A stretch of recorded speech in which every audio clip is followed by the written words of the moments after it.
Listening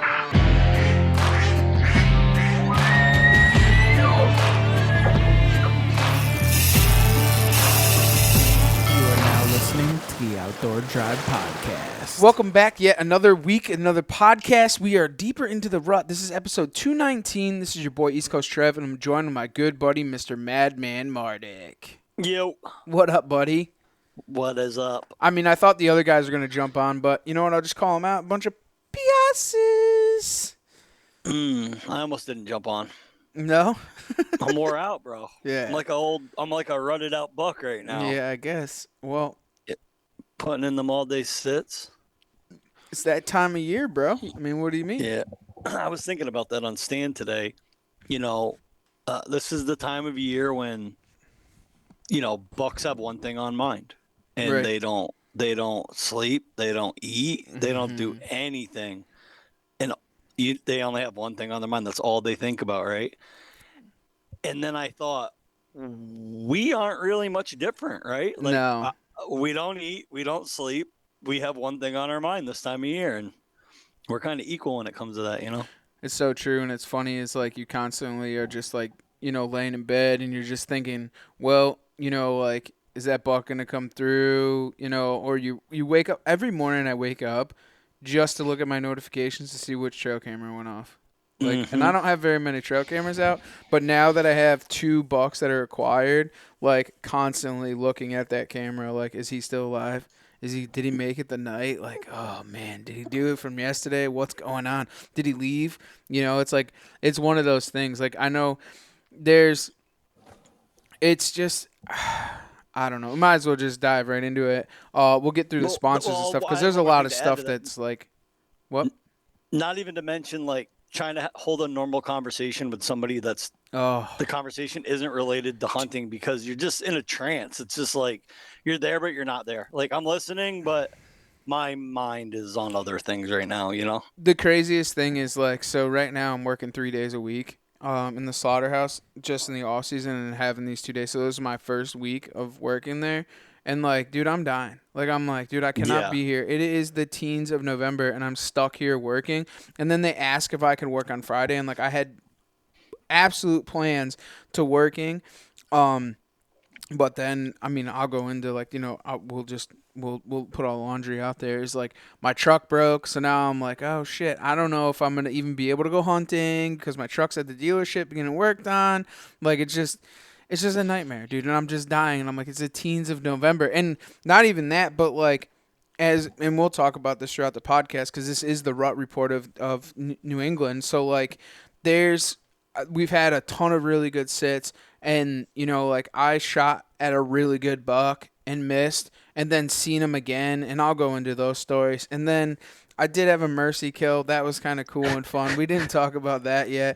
That's a good one. So we'll recap on those, but let's get with it first. We are sponsored and title sponsored by Huntworth Gear. Guys, now is the time to get your heat boost. Heat boost is definitely the thing to have in the tree. It's getting to those cold teens. Or 20s at night, and, you know, 40s and 50s during the day. Heat boost is the thing to have. I'll let you guys in on a little bit of secret. There may or may not be a flash sale. I'm not sure if I'm allowed to talk about that, but I'll just let it go. There is going to be a flash sale that's supposed to come out. I'm not going to lie, maybe today. But guys, just pay attention for that. If you guys want to save something on that cold weather gear, now's the time to get it. And I promise you that having that, I mean, it's the optimal thing. I mean, you know, we had, you know, like Justin, for example, I'll throw him out there. Justin always thought about how he was going to be kind of cold throughout this, you know, this fall season with, you know, he's used to having big jumpsuits and this, that, and the other thing. And to be honest with you, once he got into that heat boost and he started to realize what that stuff actually was, and I think is when you first start to put that stuff on, you're like, oh man, it's super thin. I'm going to need something more. Well, until you actually start to use it, then you start to realize that, like, you don't need anything more. Like, that heat boost will get you, man, and it'll get you through it. And we talk about getting heat boosted and stuff, and, like, you don't want to walk around with it. I think that's one of the things, because I actually busted mine out yesterday. I didn't plan on it because I think the high was like 45, which is a little warm for heat boost, right? Mm-hmm. But the wind is what was scaring me, right? Like, I was planning on an all day sit, so that's that's 12 hours in the tree, 5 a.m. to 5 p.m. Right. And it was calling for like 20, 25 mile an hour gusts. And I'm like, I am not underdressing on this day. And I'm glad I wore it. Yeah, and it's definitely one of those things that, like, now that they've come out with the new Heat Boost hoodie and the Heat Boost vest, it's just something good to throw inside the pack, just to, like, it'll heat you up. And the way that stuff is designed is to use your own body heat to then radiate back and heat you up. So, like, it kind of Yeah. captivates with that. So No batteries. It's not no, electric. no, it's not electric. It uses natural heat from your body to heat you up. So go and get on over that Heat Boost. Check out your Heat Boost at huntworthgear.com, guys. And make sure to check that stuff out. Latitude Outdoors, latitudeoutdoors.com. Make sure you use promo code Outdoor Drive for that one. Save yourself a couple of bucks. For you guys want to get in the saddle. And then I would definitely go on the limb and definitely say that the rope promo code is still working. So you guys can go and use that. That is what was that one? Rope upgrade. Rope upgrade. I just want to make sure you're paying attention over there. Rope upgrade for that one, Always. guys. Save yourself a little bit of that at the Latitude Gear. And the Rebels back in stock, the X-Wings back in stock. There's a ton of stuff finally back in stock. I know it's the teens of November, but it is there. So if you guys need to get something, A reminder, they're shipping quick now. So Yeah. if there's something you need and if you order it before 2 p.m. on a weekday, it'll ship the same day. You're looking at don't get mad at me if it doesn't come this fast, but you're probably looking at like 3 to 4 days and you're getting it, which is not bad at all when you're ordering direct from them. NorthEast Game Calls, northeastgamecalls.com. I did talk to Mark the other day. There's only a couple grunt tubes left, so if you guys do need them, make sure to shout out to Mark over there at Northeaster and get one from him. He's also saying that he might be making another batch. So of something a little bit cooler too. So keep your eyes on that. Get on over there, northeastergamecalls.com. Check them out on all social media platforms. Last but not least, Bowhunters United. Guys, go and get on there. They are the advocates for bow hunters. It's a free thing now, so you guys just, as we talk about every single week, go on over there, bowhuntersunited.com, and sign up and just be part of that. You get some cool free stuff, get in for giveaways, so on and so forth. And guys, don't always forget to like, subscribe, hit the notification button on all podcast platforms, also YouTube. We got a bunch of videos. Guys are killing and knocking shit down, so we'll start doing some videos and stuff over there on YouTube. I know it's a slow going thing for us. We're the podcast is the baby, but we just try to focus on a lot of this other stuff and do all this stuff. But now it's the dog days of the hunting season, so that's our focal point, and that's what we got going on. All of our spare time is there, and I'll lead right into it.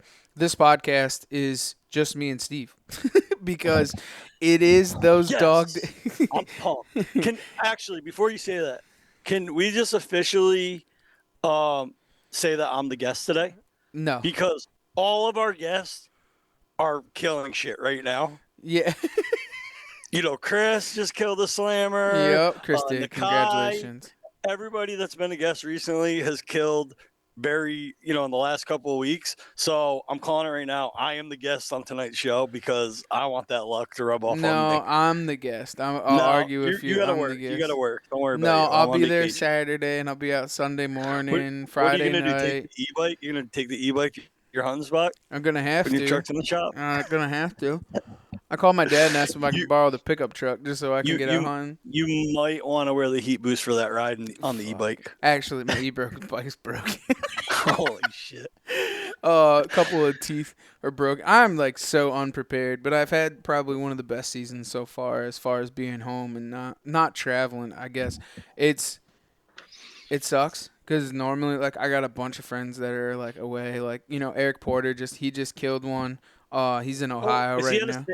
I saw that, but I didn't realize he was out of state. Yeah, he's in Ohio. Him and Kyle Landers. They went out there. There's a couple of them. They had a good time. So they're out there, and they're hunting. So Eric ended up killing one. So that's I saw that. Good for him. Congrats, Eric. Speaking of that, I got a killer's corner. We should probably do that now. Yeah, while let's we're talking do it. about it, right? For sure. Let me pull it up now that I mentioned it, and I'm not even ready. I've got November always blows up, right? This is the killing season. Alexander Fagan with a muskrat trapping weekend. My homegirl Samantha Troutman with a Kansas Giant. We got our very own Justin Barnesy with a doe. First deer out of the saddle. Chris Lean with another Kansas buck. Andrew Patterson, 11 and a half hour sit paid off on a Western New York buck.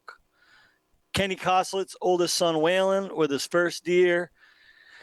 And I know you're probably sick of hearing the name. You know, Trev, if at the end of the year, if we gave away an award for the Killer's Corner, I think I already know who the winner is going to be. Oh, me too, dude. Unattested, right? Casey Carpenter with a youth season buck. It's just like the kid is just. We might have to restrict. How many more youth seasons does he have? He's got a lot more to go, bub. He's kind of taking advantage of it a little bit, but Kaysen with a youth buck, certified killer right there. He is a certified killer. He's the outdoor drive certified killer. Yeah. We might have to put him on the team. We might have to. We got an open spot. Yeah, I know. He kills more than all of us. So we might just have to give him a video camera or give his dad a video camera. Steve, yeah, super cool. Kaysen's a good kid, man. I got the chance to hunt with him. Oh, did you? I'm going to shout one out too. Seth Edwards shot a real nice buck. This morning I saw that. He did. I know. Listen, dude, everybody, I mean, we all post in the group and stuff when it comes down to it, but some of them, if I see you guys, man, I'm going to shout you guys out because I think it's absolutely cool. But make sure to get on over to the Outdoor Drive group on Facebook and post it up in there, man. Everybody in there wants to see it. There's a ton of people in there, and they want to see what's going on. Some of the boys, Doug Schmidt from Working Class Bowhunter, he shot a real nice buck yesterday, actually, big one. Their WCB team's no joke, dude. Yeah, WCB boys are putting it down this year. They always do, but I noticed Clint Casper killed a big one. Even like Ross, usually a late season killer, right? He's a late season killer, and he already killed Austin. Like they're all just Austin's good for another one though. Smacking them down. Austin's always good for another one, so maybe I'll bust out his Chad bow for the next one. Who knows? Yeah, who knows? Dude, this year's been incredible, dude. The rut action that I've seen, it's like I think it's kind of like a roller coaster ride, right? It's up and down where we're seeing a ton of rut action, and then there's a ton of real highs, and then a ton of like low lows. Like it's. You see a ton of chasing, I guess, at this point. Like, I haven't seen any. Have you seen anything other than that, other than chasing, or? I think it's kind of like for the most part, like a lot of younger bucks bumping these does around. So, what I've seen has actually been kind of weird. So, where are we at here? So. Saturday morning, I saw a parade of does. I think I saw 7 does. I saw a spike buck first, separate, did his thing. And then I had a group of 3 does come by, and then I had a group of 4 does come by. And they all headed in the same direction, just, normal, your typical looked like your feed to bed kind of pattern, just kind of meandered by me. Right. So I did not hunt Saturday afternoon, and Sunday I had family obligations and whatever. It was worth it. I had a good time. Back in the tree Monday morning, we had an east kicker that day, which is kind of rare for us, but what I had done was I had pinned a tree up where all the deer had headed Saturday morning, but I had to get above them for the east wind. So I got up in that tree. Dude, probably the most intense morning I've ever had in the tree of my life. From before the sun came up, I had chasing, grunting. So that was that was Sunday or that was Monday? Monday the 6th. Okay. All right. Before it was even shooting light, I had grunting, chasing, could see shadowy figures. I I know for a fact I saw at least 7 different bucks that morning. Mm-hmm. 4 of them were within shooting range. 2 of the 7 were shooters. I was just a little like I was right on the cusp of the action, right? So like I said, I could have shot a couple times, but they weren't shooters. Right. But that east wind kind of put me out of the game. Had I been in the same tree I was in Saturday morning, it would have all been right in front of me. I just couldn't be there because of the wind. So I had a similar hunt to you. That would have been would have been the 3rd. So it was Friday the 3rd, right? So you had Monday. Mine was Friday.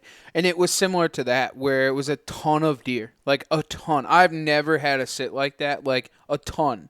Like 4 or 5. So it would have been 6 bucks and 3 does that I saw that sit, right? And like the bucks were chasing around the does.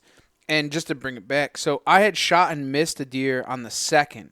A big buck on the 2nd. Shooter. I think we told that story, but that buck came in perfect. Yeah. Went to go shoot over my camera arm. Instinctually pulled it back. Blah blah blah. Shot over him. He went down. So I sat there all day. Had a small buck pushing around a doe that night. Said, you know what, I'm going back in the morning. So I got back in that tree early that morning, dude, and it was like a totally different sit. Like it wasn't even the same. I sat all day the day before, and then went back to sit the next day, and same thing. First buck that I saw was that shooter. The big wide, the wide 10 we'll call him. I saw him again at 60 yards. I was trying to get my my rangefinder, and then he was making a scrape, and I was getting my rangefinder all situated just so I would have it. And then he got done making a scrape, came to the top of the knoll, and he just kind of stood there, and I'm like looking at him through a beech tree, and just kind of like turned and went back the other way, like kind of off. And I was like, oh, fuck. I'm like, I was getting like upset, and I'm like, fuck, dude. I'm like, that was it. That was my chance, like he's going to come back in. Like I couldn't believe it, but at least I didn't like snarl him up at all from the day before. So I was like, whatever, so he went off. And then I had 2 does come running down, and there was another shooter behind him. And I was like, oh shit. So they kind of like ran around this, that, and the other thing, but still out of the game. And then there was another 2 bucks that were kind of small bucks, just kind of like yarding up through and just eating acorns and shit. And I was like, oh man, like this is kind of crazy. So, sat there for a little bit longer, but like it was constant action, constantly all day. And I'm like, dude, this is fucking great sit. And then 2 days later, you had a similar sit like that. Like I ended up shooting a buck later on that afternoon, but just fucking nuts, dude. Like I just couldn't believe the amount of sign with like just 1 day difference, like totally different. Like that the night before there was a doe that came through, and that young buck was just like, it was like they were brother and sister. Like they were just eating. Like it was just weird. And then the next day they're all chasing around going crazy. Like, do you see more of like that chasing action in the morning than the afternoon? Cuz like I know there's a lot where a lot of people talk about, right? Like the right time to rattle. Okay? So like if you're going to rattle, do you rattle in the morning or do you rattle at night? Or do you rattle both? Do you rattle in the middle of the day? What is your opinion on it? And then I'll tell you what I think. I'm not a big rattler. I've tried it. I've never really had much success, but Right. I'm a big morning guy. Like I'll take mornings over I agree. over anything for if I had to choose morning or afternoon, or even like I've killed a lot of good bucks. Not a lot, but enough bucks to know that it's worth sitting throughout the midday. Let's think about this for a second, right? So like you have the deer rut, right? And like a lot of people talk about the morning. Like a lot of the guys that were always like people that I looked up to as big deer killers and always like converse with those people and stuff. They always talk about rattling in the morning, grunting in the morning, like when that sun first starts to come up, like them deer are super active. They've been running all night. They're going to run into the morning. And it's kind of like turkey, right? Where like turkey in the morning is like, and they're in that rut phase, right? In the spring. And, like, it's balls to the walls in the morning once they come out of them trees. Like, they're just, like, chasing each other around, this, that, and the other thing. And then, like, noon, 1, 2, 3 o'clock, they're just, like, the bucks are, the toms are just looking for that one hen, but they're not really chasing around. And I feel as if deer hunting's the same way, where, like, they're like super amped up, ready to go at sunrise, just chasing them around to try and pin them down for the day and find that one doe that they want to sit with. And then, like, towards the afternoon, they're just out cruising, like, just looking. Like, you don't see a lot of chasing in that afternoon as much. Like, is that a false statement or like? I feel that's what I personally feel, right? Like, so. Yeah, I think I'm going just on personal experience, and I'm trying to go off and me too. Years of memory. What I feel, and I could be completely wrong. This is just what I observe and what I think's going on. Mm-hmm. A lot of the chasing that I see would be early in the morning because it would be a buck harassing does on their way back to bed. Okay. But then I kill a lot of my bucks later in the morning. The midday. 8:39 is probably like the median. I've killed as late as 10:40. I've killed at 12:10 in the afternoon. Like, I still kill between 10 and 2 in the afternoon. But I think maybe the reason why I see less chasing late morning, midday, and just catch that lone buck cruising is because the doe's already back to bed. And I'm catching bucks cruising from bedding to bedding to bedding to bedding to bedding, looking for a doe. Mm-hmm. Where in the early morning, he's bird dogging her on her way back to bed. Yeah. Does that make sense? No, absolutely, and I agree with you, man. I really do. I think that's because you start to see them bucks like 8, 9, 10 o'clock where they're just kind of cruising from that bed to bed to bed, like Right. like nose to the ground, just kind of walking. But the thing is, like, I think that we're definitely in that chase mode, and we're not in that full rut mode yet, and it makes me nervous because, like, especially here, like, you always see it, like, it definitely, like, is a revolving door as far as, like, this year, I would say that this is a gun hunter's year, right? Where them gun hunters are going to hit that nail on the head with that fluctuation of 3 to 5 days, right? On either end, where, like, that hardcore rut, them big bucks, like, tongue out, drooling, chasing shit. That's going to come in those high teen days, that 15, 16, 17, 18, which is those gun days, where, like, last year, a lot of those, that heavy chasing, them big mature bucks doing that thing was in those 10s, 11, 12s, 13s, right? Where that earlier rut, when it kind of, there's a 5-day swing there where you see, and I see it because A, the butcher shop, and B, because of the taxidermy, where, like, the guys, like your bow hunters, they just knock the shit out of them. And they knock the shit out of the big deer. I'm talking 125 plus. Like, those little ones, those ones always get shot, right? But those big mature bucks, those hardcore 3.5 to 5-year-old bucks, those are the ones that I'm basing this on, right? Where, like, that swing of when they're on them does like that and they're daylighting heavy is it's going to be in that swing of that. You know what I'm saying? Does that make any sense to you? Like, or do you agree? Yeah, it does. I mean, you're always going to see influx of big deer getting killed as soon as gun season opens, right? Like, when that Wednesday, Thursday, Friday, Saturday is just a slaughter fest no matter what. And that's just because, the bow hunters are having encounters just at a range, more shots and misses, maybe some wounds, you know what I mean? And then once the guns are in hand, like, nothing's at a, it just, this is a slaughter fest, right? Yeah, no. But, like, as far as the timing wise, I mean, there's been years, like, it's the 15th this year, which is, in my opinion, it should be the 15th every year, no matter what day of the week it is, except for Sunday. Isn't that what it is? No, it's always the Wednesday before Thanksgiving. Oh. So, like, it's been as late as the 20th before, it's been it changes every year. Yeah, I think we should keep it around then. Yeah. It should be the 15th every single year. No, but 25th. anyways, Yeah, yeah. December 4th would be fine with me. I don't care. But yeah, the 15th this year, which is I think it's prime. That's what 2 days after the new moon. Um, yeah, it'll all be weather dependent too. But I think it's gonna pop off here.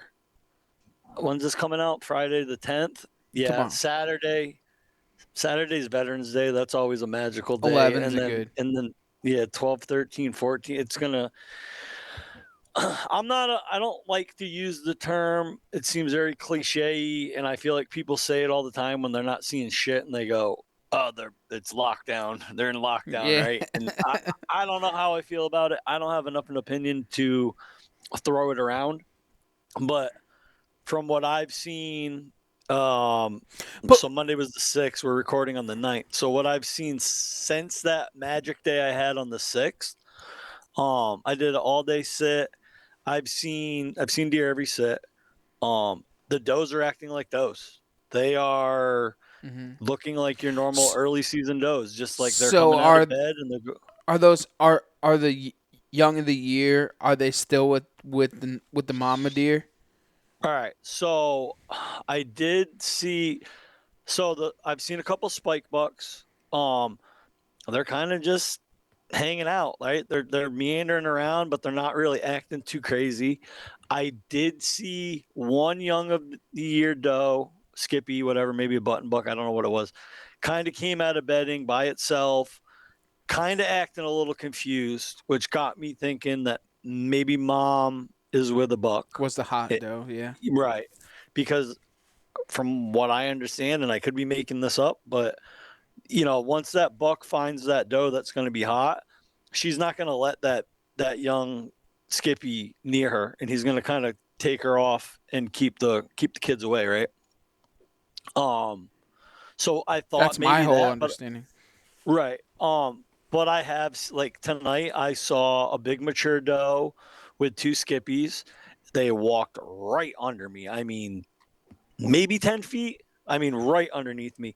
They acted like normal does. They weren't looking over their Right. shoulder. They didn't seem harassed. They didn't seem, on edge. Um, so I don't know. I gotta believe that they're It's not their time. It's not that doe's time yet. That's what it is. Yeah, and I mean when that happens, you just the mother just pushes them off. It just that buck chases down that doe, and you just can't hear you, bro. We lost Steve. Can you hear me now? Yeah, I got you. I'm like, Good. it's all I good. didn't. No, so that Yeah, buck will chase off that doe, the year of the young. You know what I'm right, saying? And like once that happens, it's over. right. So what I'm thinking that what's going on in my area is there is a hot doe in there somewhere. Right. She must have been close Monday the 6th. Yep. That's why every buck in the county running around. Yep. Um, I don't know where they went. Since then I've seen a couple spike bucks and whatnot, but and it's this is that time of the year. You're either in the shit or you're not in the shit, and you can sit there all day and see nothing. It's crazy because like you have those Facebook groups and stuff, and those guys are like, oh, what's the rut activity? Oh, I haven't seen anything, no rut activity. And then it's like guys that like us, like I laugh because like the days that they had posted that, I'm like, dude, I'm in it. Like I'm in it. Like Yeah, there's like $6, $7. You're like, oh, I'm in it. I'm in it. And then my cameras are going wild. There's fucking chasing all night long. You're like, dude, this is it. You know what I'm saying? Like that's the difference. And I'd hate to say this, man, but that's the difference of that off season scouting, of being in those right areas and knowing the right place to be. Like being in those rut funnels, being on those oak flats, being in those areas where those guys that don't have any rut action, they're not in rut areas. yeah, but I don't know, man. It's so hit or miss, right? Like you could have, we could be on the same property. Me and you could be on the same For sure. 40 acres. I'm in a rut funnel and you're in a rut funnel, you could have the best day of your life and I could not see shit, or vice versa. Absolutely. You know No, what I mean? absolutely. Or it could be you could sit all day, not see anything all day, and then all of a sudden at 1 o'clock, the woods just lights up, deer everywhere, run, biggest buck of your life runs by you, and then it's over, and then you're sitting there twiddling your thumbs again. Like it's just so hot and cold. You really can't do much, but like you said, be in rut funnels, and be in the right place and put in the time, because you never know when it's going to happen. Me personally, I hate this time of year. I still, I spend all day in the tree anyways, but my favorite time of the year is after the first doe comes into estrus. She's bred. Most of the does are now standing down for the bucks, and the bucks are just breeding after breeding after breeding. That's when I see the most movement, because now he's not just staying with one doe, following her around. He's just breeding a doe, and then he's taking off looking for another one. And then, they're just, it's not cruising anymore. It's just seeking. It's just on to the next, on to the next, on to the next, on to the next. I know, but you know what? The thing is, like, if you have a target buck in that area, you got to be careful, because if there's not a lot of breeding does, that your buck that you're after is gonzo. Yeah, for sure. But there's a satellite satellite bucks that could come in that, that who knows, It's tough for us, right? Because, like, we're not that Midwest area where, like, we're in one laurel thicket that might have 3 does in it. That buck could run through there in 3 days. And one of the, say 3 days, right? And it's kind of crazy, because when you get a new buck on camera, like say today, right? Today's the 9th or the 10th, call it the 10th. If I get a buck on a camera and it's a new buck, like a new shooter buck, you know that if that buck is in that area, you have 3 days to kill that buck in that area. Like now, so like if I got him on camera today on the 10th, I know I have the 11th, 12th, and 13th to try and kill that deer, particularly in that area, because we know that he's going to stay here. And because he's in there after those does. So he's going to try and find those does and breed on those does. So he's at the 3-day sit-down period. So he's only in that block of timber for 3 fucking days. Where's the 3 days come from? Because 3 days, right? He finds that doe, right? And then he sits with that doe, and he's in lock with that doe for 3 days. Oh, you're talking about the beginning of the rut before. Yeah. Okay. So like, all right, yeah, the first one comes in estrus, and then then he's in the area, right? And he shows up. I'm saying, like, he shows up, right? So that first doe's been bred, right? He bred that first one. Now he's seeking doe after doe after doe after doe, and then so you get this buck on camera, and you're like, oh, dude, that's the buck, man. That's my shooter. Like, that's, he's a new shooter, satellite deer, and he shows up, and he's in the, on that camera. And you're like, oh, fuck, he's with a doe. I got 3 days to kill that deer in that area. I'm going to want to sit there for, one of those or 2 of those 3 days to kill that buck. I mean, that's in those smaller parcels, like that's just one thing I kind of do, like if I see a buck in that area and he's a new buck, I'm like, oh, fuck, he's going to be there. And, 9 times out of 10, you're going to see that buck in those 3 days if you sit that spot, Yeah, I never thought of that before. I just put in my time, you know what I mean? Like, I'm on vacation, I can hunt every day. Yeah. And I just put in as much time. I just hate that the roles have now switched this year. Mine haven't switched. No, Mine's I know, the same but every year. I'm so used to being able to hunt the month of November. Like, dude, I don't even think, like, it drives me nuts, man, because the month of November is normally my month. Like, I'm just like, fuck it. I'm living in a tree. In the past, you have to remember, like, 5 years ago is when I started, like, really hardcore deer hunting. 5-6 years ago, like, particularly just like, all right, I'm going to kill a big buck. Like, that's it, And, like, oh, it just kills me, dude. This is the 1st November, dude. I'm missing 3 days a week by being at work, dude. I'm like, this is going to suck. Poor thing, man. 3 days a week?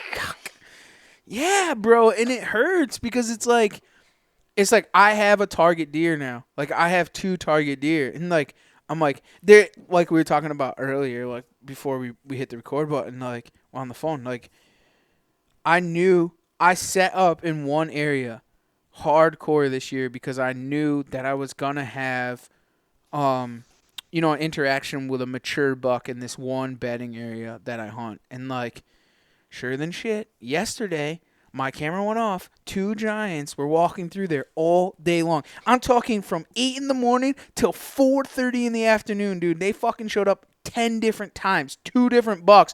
And I'm like, you son of a bitch. Like, I should have been in there. I would have killed that deer. Like, I'm like, I set up in that spot just to kill a deer these days of November, dude. And literally, I would have been there. Wind would have been perfect. And I would have at least had an attempt at him, right? And I'm like, oh, I'm fucking stuck at work. I got to be like the normal guy, like the blue collar guy that has to go to fucking work in November. Like, this sucks. Wow. I feel for all of you because this sucks. It's only because you just decided to start a new job on November 7th or whatever it was. I didn't really have a choice, and it's crazy. Like I wasn't gonna start until the 15th, and then I would have definitely taken a week or two. It's a transition between jobs, Like I got to get my mind right. I need to like get fishing off my brain and start thinking about a beef or whatever the fuck you're doing now. But I couldn't go from one to the other, especially now. You need like a mental health week or something. I took it though. I missed a shooter at 26 yards. Then later on that day, we didn't even talk about the Mercy. That dude. I knew it was coming. I said it in the last podcast when that little buck came in, and I was like, I'm surprised you didn't shoot it just in spite. And you're like, nah. I knew you were gonna send one at something. Yeah, so like I missed that deer on the second, and then the third I hunted, I saw my shooter, and then I was getting down. It was like fucking 10:30. And I'm like, I'm going to go get a coffee, lunch, whatever, like we're not into the teens, like we're still in the early. So I'm like, fuck it, I'll get down.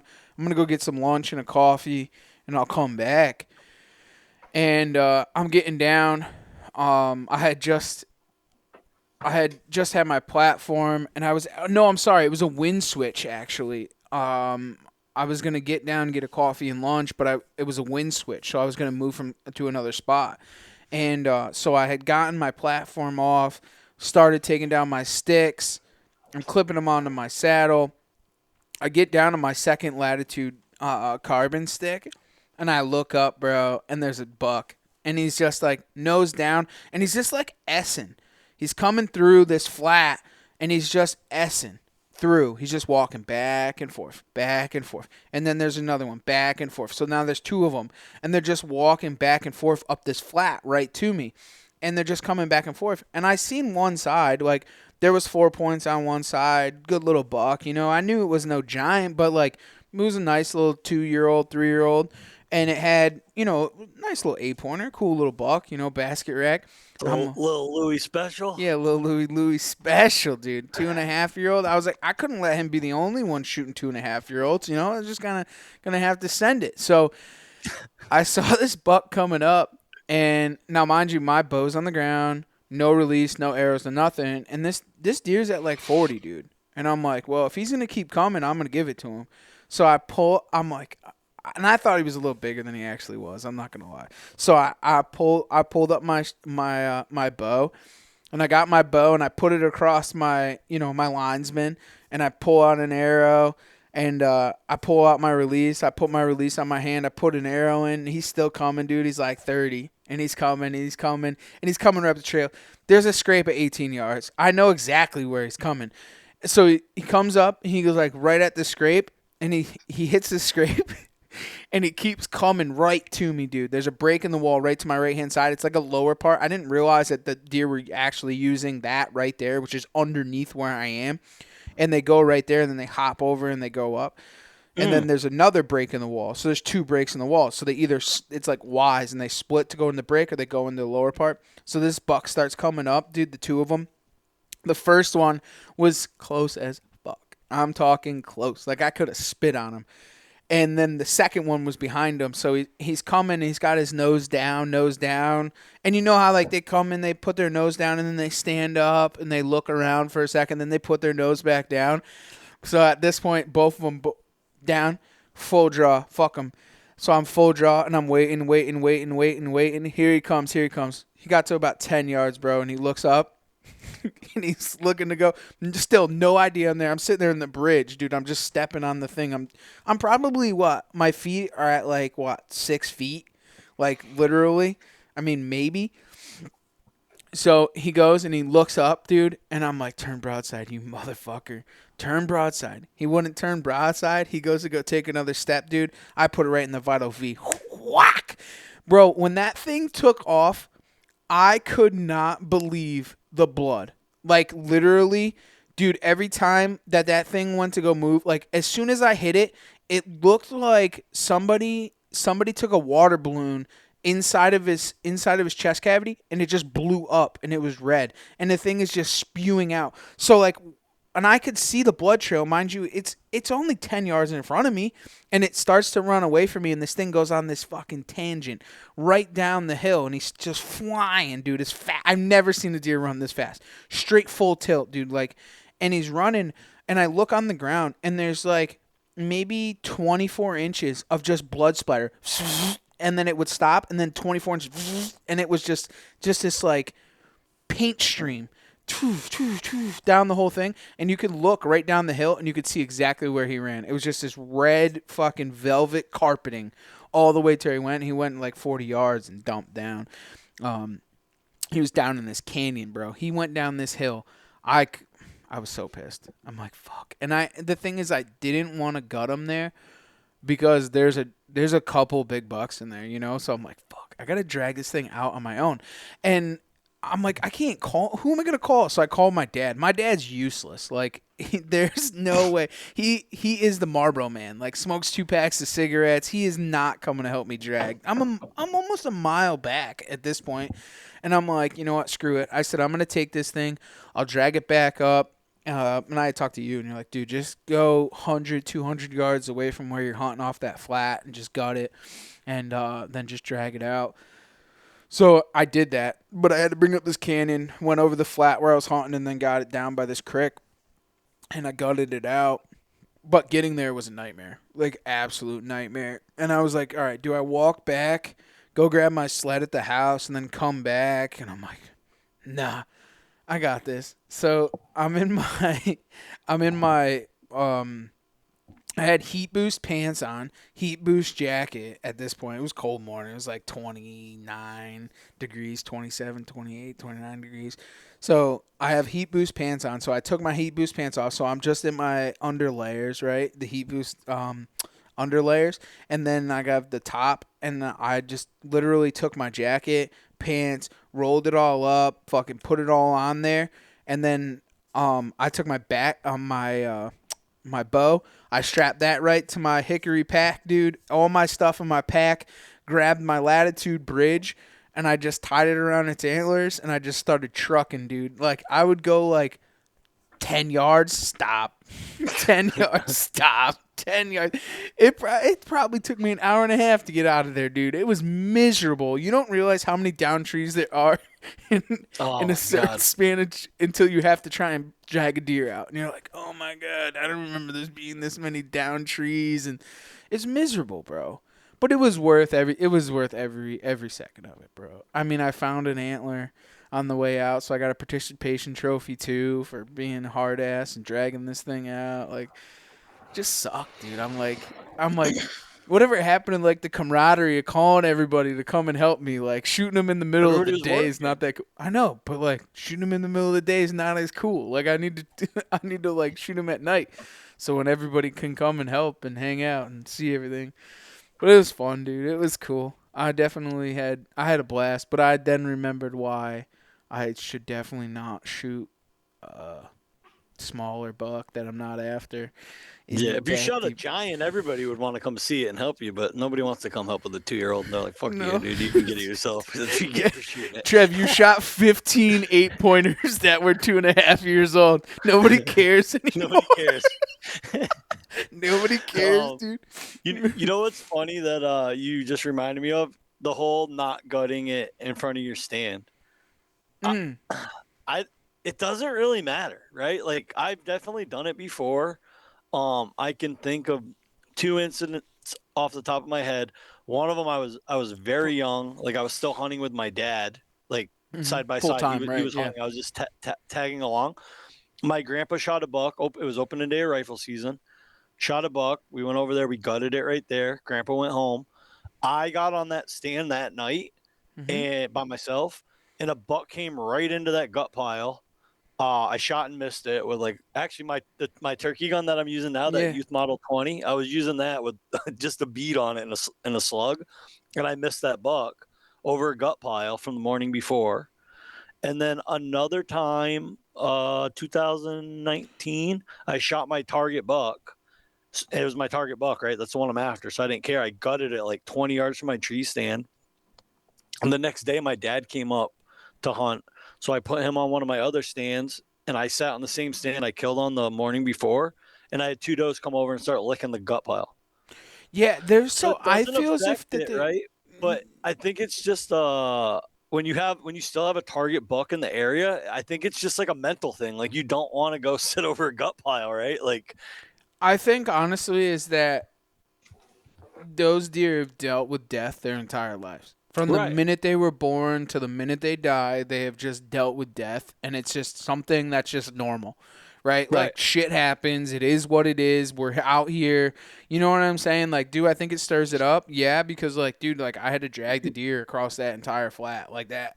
Fucking dude, there's right, scrapes everywhere. Like, definitely would have messed it up. But it's just mental game, bro. Like right. my dad had shot a buck on fucking Saturday, and nice, nice animal. Nice animal. Yeah, real nice animal. Um, and the next day, d- there they shot and missed at an 8-pointer, big one too. Like what's funny is we talk about this all the time, right? Like we might not talk about this on the podcast, but like, and I've definitely probably told this story over the years. Like, my whole life, like, we go to the same property, to the same ladder stands. It's a small, narrow piece. It's like 40 acres, and it's just a pass through, right? And this time of year, it's fire. Like, there's big deer that roll through there. There's a ton of does in there. It's a big oak flat. It's beautiful, beautiful spot. But my whole life you have your stand, like, that's Trev's stand, that's Dad's stand, you know what I'm saying? And like Mm-hmm. those are those spots. Every Saturday morning you go to hunt those spots. My brother still does it with my dad. My dad's neighbor, he still hunts with him. My uncle still hunts with him. They all have their own stands, right? And they all hunt those stands. But they hunt those things so religiously. Like, my dad's there every day. Like, and he'll shoot a deer, and then the Mm-hmm. motherfuckers will go back in the afternoon and they'll sit the same stands. Like, they don't care. Like, my dad shot a buck on Saturday. They went in there. They seen two more bucks. My brother missed one of the bucks. Like, it's normal, dude. Like, they don't care. That the gut pile is in there. They were in there, bro. They had the whole family there dragging my dad's deer out, and they still went back the next day. Like, but like me and you, we're on public chasing giants, and we're like, oh no, you can't walk there. You know what I'm saying? Yeah, Like, yeah. That's exactly what I was talking about. Yeah. no, don't go there. You know what I'm saying? Like, don't leave your gut pile. Oh no, don't walk through there. You got to be downwind. You got to J hook. And then these dudes are just like, there's 6 of them. My niece and nephew are running around, dragging deer, yelling, screaming. They go back the next night, and there's a 125-inch 8-pointer, and 2 of them miss it. Like, come on. Like, where does this happen? You know Two what of I'm them saying? people miss the same deer. Yeah, bro. I guess my understanding is my brother doesn't hunt a ton, right?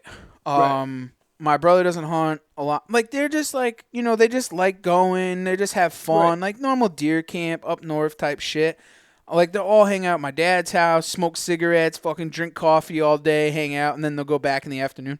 But I guess it just typical shit, dude. Like, just funny hunting stories. I stopped in there that night, and I was like, "Oh, how'd it go?" Like, I hooked them up with a couple of cell cameras, so like I can see when they're going in and out. They put the cameras in shitty places, whatever, just funny stuff, right? And like they'll like walk out, and 10 minutes later there'll be like a little bomber buck walk by through the camera and stuff. But I was there that night, and I was like, "Oh, how'd the hunt go?" You know, and I could tell everybody was in there. It was Saturday, you know, all the boys were hunting, and my dad's like, Justin shot and missed a nice 8-pointer, and then it went by Uncle Billy, and his safety was on, and he shot and missed. You know, just funny shit, and you're just like, dude, like, what is the chance? And I'm like, Dad, I said, are you gonna stop hunting with them Muppets and like come hunt public? I texted him. I texted him this morning on my ride in, cause he'll text me and be like, hey, I'm going in this morning. You working? Like, can you come help drag or whatever? You know, whatever. He'll just text me, you hunting. If I shoot something, you're around. So he texted me this morning. He's like, hey, I'm going in. I said, I'm going to work, but I said, up just whatever. If you shoot something, I'll help you after work. I was like, you need to either learn how to shoot out of a saddle, or I need to set some stands and like, we got to figure something out, bro, because if this happens again next year, like I got 2 shooters that you should like at least be like going in to hunt. Like I wouldn't let many people go, but I would let my old man go in there and hunt. But like, dude, I might be going there tomorrow if you got to go to work, because I happen to know I could get myself in that tree, no problem. One of them, yeah. I mean, dude, I wouldn't blame you, man. Like it's a good thing, you know. Like west wind tomorrow too. Woo. Is it really a west wind in the morning, bro? Don't talk to me like that. And of course, I opted to go to work. It's like west southwest for a couple hours, and it's going straight west. Damn. Just follow the wall, baby. Follow the wall. Just follow the wall, bro. Oh, he showed up tonight too. Yeah. He's so live, bro. Like I want to kill that deer, but I don't want to. I want to kill that deer, but I don't want to kill that deer because that deer's not that old. He's only like a 3.5-year-old. Like he's not that old, but he's got a giant rack on him. Like I think that would be. That's my ticket.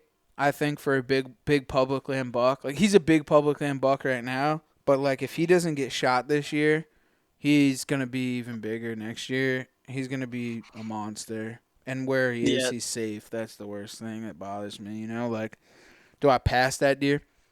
No. You can't. That'd be your biggest Connecticut deer. You can never pass your biggest deer. He's a giant. Yeah, you can't pass. You should never pass your biggest deer. Whatever it is, you can't. You can't. He's a monster, bro. That's insanity. But you know he could be bigger, bro. Like, how do you not shoot that deer? There's another one in there. What about the other? There's an older shooter in there. If your biggest deer to date, not including Ohio, say is 125, you can't pass a 130 because he's going to be bigger. That's what he is. He's like a 130, 135 probably. He might even go longer with his longer beams, but who knows? I don't know. He's a big buck. I can't wait to get into that place after the season. You're having a blast in there, kind of just, running and gunning and figuring it out as you go. I can't wait to just pick it apart after the season's over. Yeah.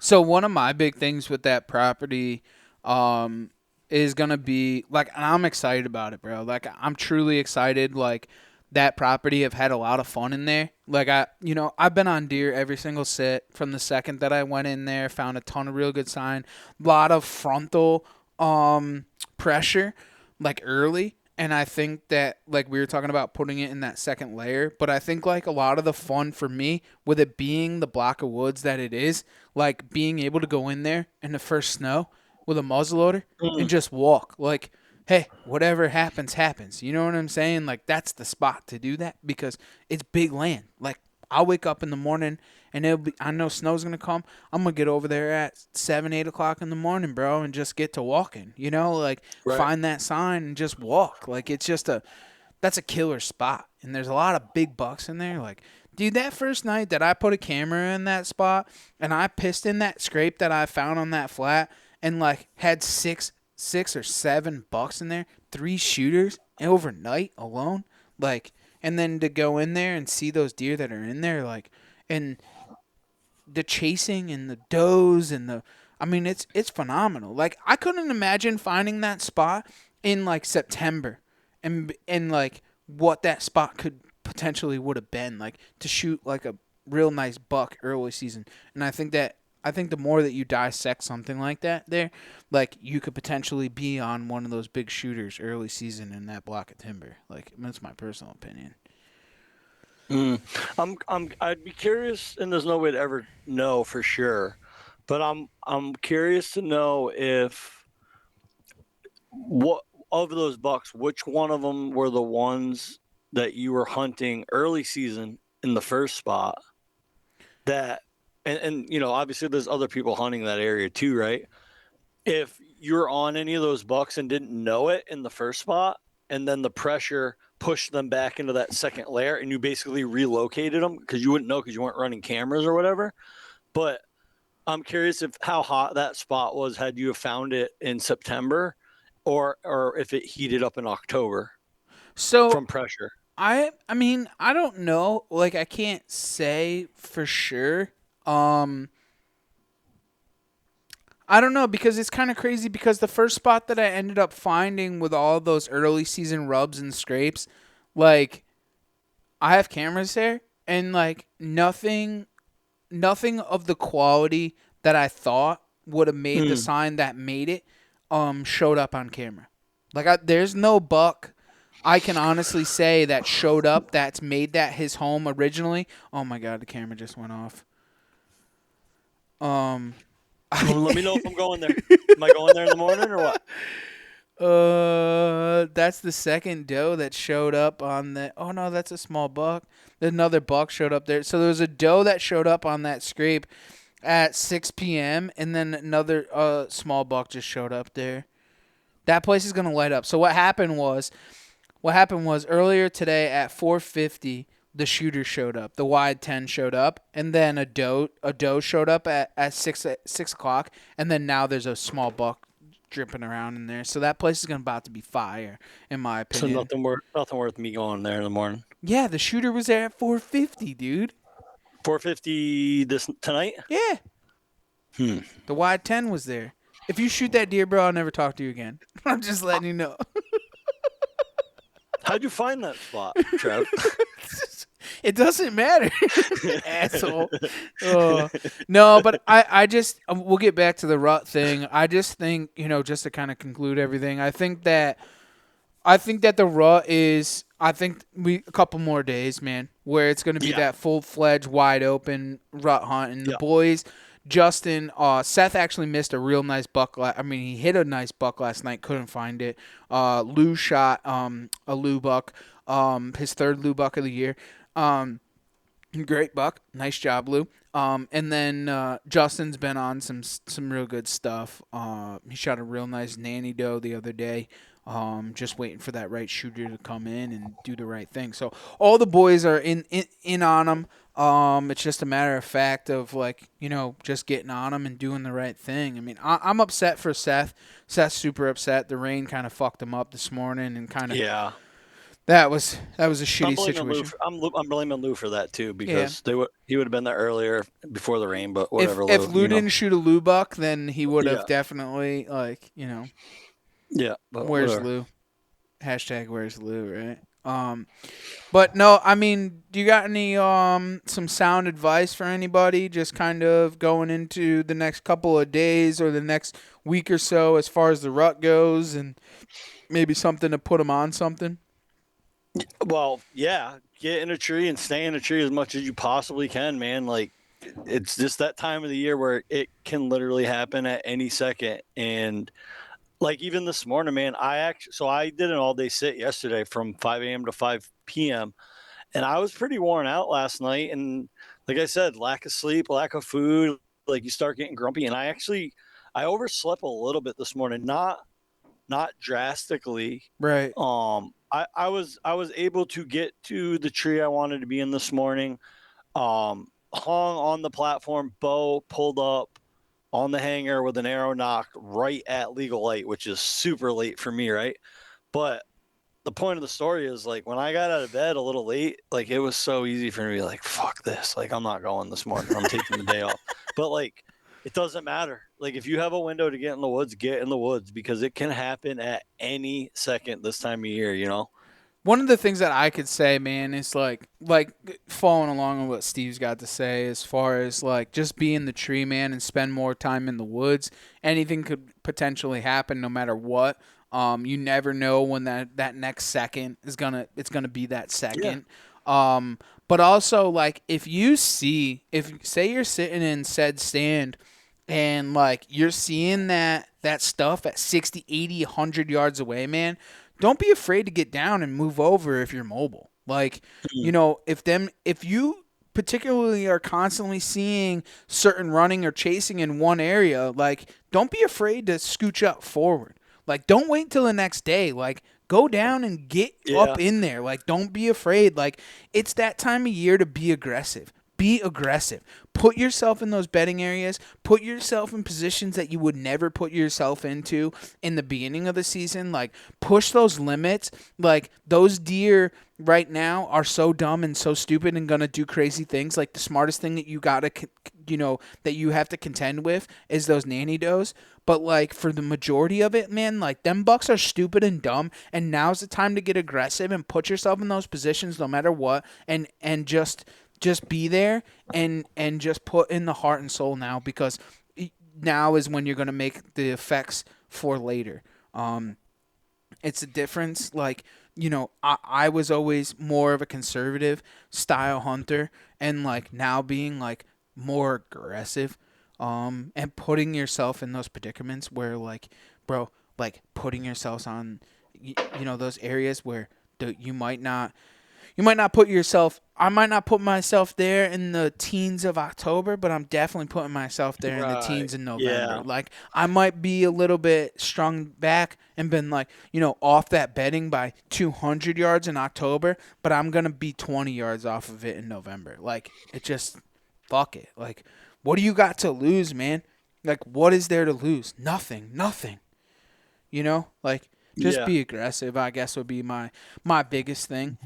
Right. The other thing too to keep in mind is, early season, if you're in the tree and you see a shooter and I don't know, say he's at a range or whatever, he's working away from you. Early season food to bed, that deer works away from you, like say it's the evening or whatever, or morning. Chances are you're not going to see that deer again, right? He's going to bed or whatever, and he's going to go to bed and that's it. This time of year, if you see your shooter buck and he goes by you at a range, he could turn around and come back a minute later, an hour later, 45 minutes. Like you just never know what's going to happen, right? He could remember when you shot your buck there a few years ago. He ran Yeah. by you. He ran by you. You didn't get a Yeah, the shot Funk off, River and one, yeah. right, and you thought it was over. And what was it? 20 minutes later, he turned around, came right back by. That was crazy, man. I'll spit that for 2 seconds because that was wild. Like that deer, I had gone away and hunted out of state. In the good days of November, came home. I ended up shooting that deer in the 17th of November, that year, and still chasing whatever. But I had seen him early before I had left, in the 2, 3, 4, 5th of November. And he then pushed does down and locked them up against the river in this gnarly fucking bedding ground where a lot of times they'll do that. They'll push those deer into those areas, that thick stuff on near water, so that they can't run as far and they kind of can pinch them into certain areas. One thing I've definitely learned, they'll definitely, and us, like I hunt a lot of river bottoms and shit, so they'll push them down in there so they can stay in them. But anyways, I came home from hunting and I was down in there, and this buck, I can hear this like fucking straight chasing, like heavy, and here comes this doe, like 10 yards in that run that I thought that deer was going to come on, and came running down. The doe came running, and that buck, how they kind of like off canter, like they just like they stay off to like one side or the other as they run at them deer. The bucks, they'll try and stay next to him. So he's like 1 yard underneath my tree. And I'm like, I'm full draw, dude, and I can see him coming, and I'm like, fuck. What am I going to do? What am I going to do? And they just keep running, and they run right by me, dude. And, like, I'm like, son of a bitch. I'm like, that was my target deer. Like, I targeted that deer all season. That was the deer I wanted to kill. This is the first time I seen him on the hoof, and he's chasing this doe by Mach 1000. And I'm upset, dude, and I'm trying to film. I was trying to film it and everything. At that point, I just kind of pushed the camera aside, and I said, you know what? I said, if this deer comes back, dude, it's just me and the deer. Like, I don't really care. That camera is that camera. I'm banging my head against a tree, and I'm like, I don't know, though, man. Like, I hope he comes back. Sure than shit, man. That doe made a loop. 15 minutes later, they came back. She was at about 1 yard, and he was at 15 yards on that other trail. And he stopped. I shot him quarter and two at 15 yards, but... they always circle back, man. If I don't know what it is, I've seen it a million times. They'll chase them up one way, and then they do a loop, and they come back. So, like, if that shooter comes by you, he's going to come back at some point chasing that doe, man. That doe, that's her core area, where they're doing that big loop. It might be 10 minutes, but they're going to come back to where they started, bro. Like, they always do. Like, I never believed it. People would be like, people were like, Trev, he'll come back. And I'm like, no, he's gone. He's walked out of my life. It's over. That's not the truth, man. When they start chasing, dude, them does go all over the place, dude. And, they don't care, man. They just don't care, so. Yep. And then one other tip or tactic that I'd leave them with is, and this is just how I do it, either put yourself in some kind of funnel or pinch point between two bedding areas, right? So I don't really worry too much about the food right now. Does are going to do what does do, but I want to be between two bedding areas because that's where I catch a lot of bucks. They'll go to a bedding area looking for does, and then they'll go straight to the next bedding area looking for does. So I want to be between two bedding areas. And then preferably like some kind of terrain feature or pinch point or edge. And then my other favorite is like always the downwind side of a bedding area. If I'm going to like sit the edge of it, because you always have, so like all early season, we all play the wind, right? Play the wind. And you don't want any deer to get downwind of you. This time of year, I use the wind more to kind of predict how a buck's going to move through an area, right? Because they're always using the wind to find does. So when they're gonna cruise a bedding, they're gonna usually cruise like the downwind side, so they can scent check anything in that bedding area, to see if there's any hot does in the bedding area. So like I just try to set up on that downwind side, and just think how a buck's gonna use the wind to his advantage to find does, and just try to put myself in that situation. Absolutely. Well, guys, the rut is underway. It's time to get out there and get things underway and kind of be in those trees and hunt hard. Hunt the does. The does are your best friends. Stay near bedding grounds. You just kind of do it and make it happen. Make those shots count. Practice with your bow constantly, your guns, whatever the case may be. We're getting into those gun seasons. Now's those times, muzzleloaders, shotguns, rifles, whatever it is. But make sure to get out there. Spend as much time as you can in the woods, in the woods. The woods. Make sure to spend as much time out there. Chase those big bucks, man. Then get them on the Facebook page for Outdoor Drive. We all want to see them. Make sure to tag us, hashtag us, whatever the case may be. And for everyone else, thanks for taking the ride right here on the Outdoor Drive.